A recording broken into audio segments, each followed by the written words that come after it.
There's a term you've probably seen floating around crypto lately, RWA, short for real-world asset.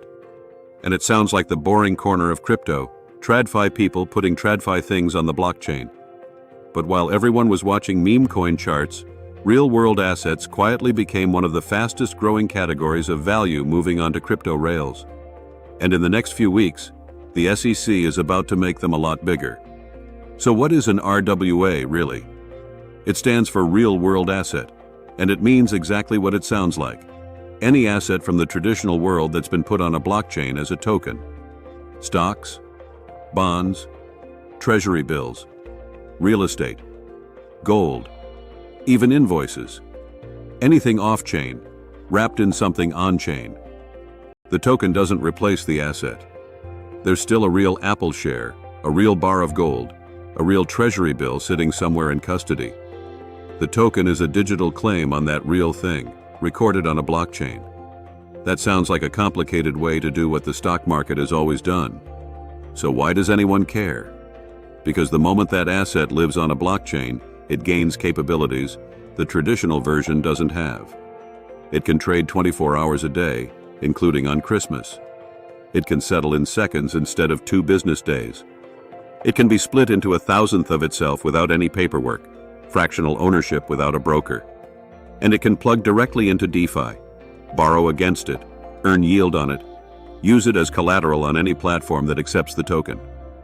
The asset gets a software upgrade. The underlying value stays the same. And this isn't theoretical.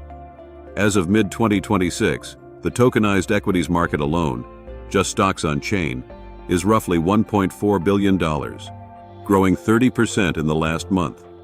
BlackRock runs a tokenized money market fund worth billions. Ondo, Maple, and Centrifuge are running tokenized treasury and credit products. Real estate platforms are tokenizing properties. And Standard Chartered is projecting $4 trillion in tokenized assets on-chain by 2028. That number is so big that if it lands anywhere close, it would rival the entire current crypto market cap. What's making this happen right now is regulation catching up. The SEC, under Chair Paul Atkins, has been moving fast on something called Project Crypto. In March, Nasdaq got approval to support tokenized trading of major US stocks. In April, the New York Stock Exchange got the same. And as soon as this week, the SEC is expected to release what it's calling an innovation exemption, a framework that would let crypto-native platforms offer tokenized US stock trading without full broker-dealer licenses during an experimental period. That's the door opening for Coinbase, Kraken, and even DeFi protocols to start listing tokenized Apple, tokenized Tesla, tokenized whatever, trading 24 hours a day on-chain. There's one thing worth being clear about, though. A tokenized stock isn't always a stock in every sense. Depending on how it's structured, the token might give you economic exposure. The price moves with the underlying, but not full shareholder rights. No voting power. Sometimes no dividends. The token is a claim on the asset, but the legal mechanics around that claim depend on who issued it and how it's structured. There's a deeper version of that question too. Every tokenized asset is a token plus someone, somewhere, holding the real thing.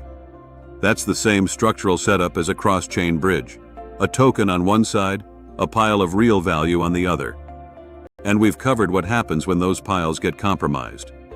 The technology around a regulated custodian is very different from a multi-sig contract on Ethereum, but the principle is the same. The token is only as safe as whoever's holding the asset behind it. The plumbing is real. Read what you're holding. So when you hear someone call RWAs the boring corner of crypto, the framing is backwards. RWAs aren't crypto trying to become TradFi. They're TradFi assets gaining the capabilities of crypto. Programmable, divisible, available all the time, plugged into a global liquid market. They're the layer where the world's $100 trillion of traditional assets and crypto's 24/7 infrastructure start sharing rails. Not the boring corner. The merge layer. That's a real-world asset. We cover crypto on the days that actually matter, with explainers when it helps. Hit subscribe so you don't miss it. We'll see you next time.